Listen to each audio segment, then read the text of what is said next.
Thank you very much, Charlie, for your very kind words and your expression of the seriousness and purpose of why we're all here tonight. I do want to thank the Council for a Livable World, my mentor in so many of these things, Ira Lechner from California, my dear, dear friend whom I respect so much. And also to Peace Pack and what else we got going here? Peace Pack, Livable World, Center for Arms Control and Non-Proliferation.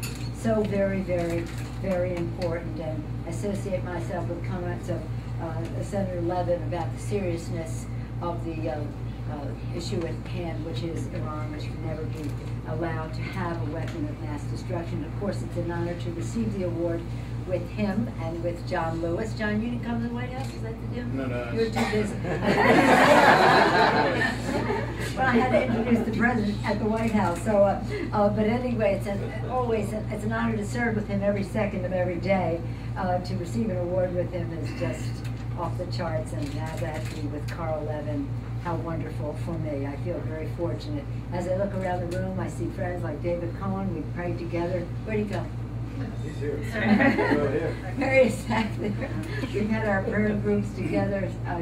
Rabbi Saperstein, well, I could name so many of you in the room, and thank you for the inspiration you have been. Carol Shea Porter, a really courageous person. Thank you, Carol Shea, for your being here, and Mr. Moran, always courageous. And I use the word courageous for a reason. It's because a word that Father Drinan used. And I know that there are many things we could be talking about from my standpoint about policy and what you've done and acknowledging it all, and I thank you for all that you've done. Charlie, thank you. We're so proud of you. Last time we were together was in Florida, and now here we are here. Thank you for recognizing the wisdom of Terry Lehrman, our dear friend, and responding to whatever his judgment might be. We're used to that. Thank you, Terry, for your leadership. But I'm just going to tell you a couple of Father Drinan stories.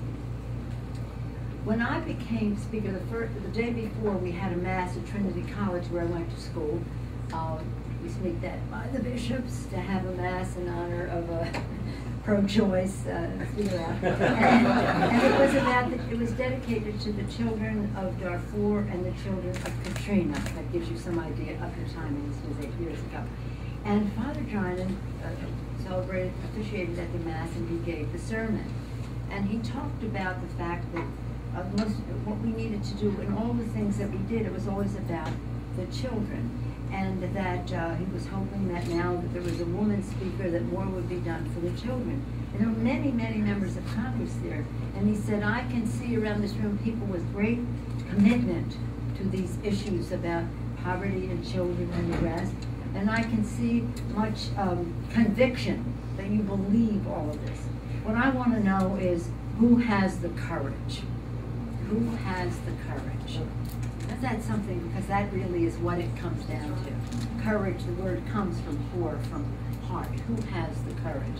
Well, certainly my colleagues who are here have the courage, none more than John Lewis for his leadership and what he has done personally, Mr. Levin officially, and Carol Shea and Jim Moran in the House of Representatives. But anyway, so it was the most beautiful speech. So a few days later, I called him and I said, Father Drinan, we were so moved by your remarks at the Mass, because he took the occasion to talk in a larger sense about our responsibilities. So I said, a number of people want to put your sermon in the record. Do you have anyone in particular that you want to put your sermon in the congressional record? Oh, Rush Holt is here, too, another person of courage. I came with Rush, so I didn't know we arrived together. So Rush, I said to him, you were probably at the Mass when he made the, but anyway, he said, I said, who among these people are you closest to that you want to put your sermon in the congressional record? And Father Drinan, being who he is, said, I want the Speaker of the House to put my sermon in. Okay, your wish is my command. I'm very honored to do that. I felt even closer to him then. I had the privilege speaking at his funeral. I told that story, and everybody understood that. But he was so wonderful, whether it's about issues that we're concerned about now, about non-proliferation, whether it's keeping the peace, avoiding war, stopping war as a resolution of conflict as being almost totally obsolete, almost barbaric. That is concerned for the children, for the environment, for human rights. For human rights. The fact that to be associated in any way with Father Drinan for human rights is something so special to me. So I certainly will display this beautiful award with great pride in my office, whatever office that may be, and the constant inspiration. And always said of him, because we would always talk about San Francisco, my district, where St. Francis is our patron saint. And St. Francis, the Bible said, preach, St. Francis said, preach the gospel, sometimes use words.